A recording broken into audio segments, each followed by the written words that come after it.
Hello home baker, how's it going? Today we are going to make pumpkin scone with a full of holiday spices and flavors. These are rich, moist and cake-like but still flaky. It just melts in your mouth. Let's get started. In a bowl, whisk together 270 grams of flour, 50 grams of sugar, quarter teaspoon baking soda, 1.5 teaspoon baking powder, half teaspoon salt, and total of 3 teaspoons of spices like cinnamon and pumpkin pie spices. Give it a quick stir to combine. In another bowl, combine 120 grams of pumpkin puree, 120 grams of heavy cream, 2 teaspoons vanilla extract, 50 grams of brown sugar, and 1 egg.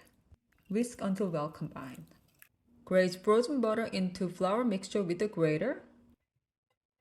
Use your finger to work butter into flour until it resembles coarse meal. Add the wet mixture to flour butter mixture to fold until it is just mixed. Do not overmix it. Overmixing will make your scone tough and rubbery. The mixture will be very wet and sticky. Turn out the dough onto well-floured parchment paper.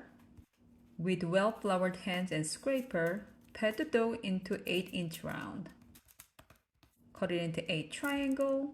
If your dough is too sticky, freeze the dough for 10 minutes to handle.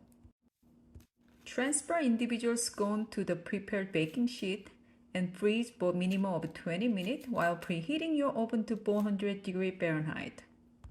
Brush with the heavy cream or egg wash generously.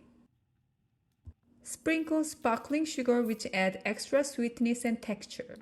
Bake for 25 minutes or until golden brown. Once baked, transfer them to wire rack, leave it cool down, and enjoy.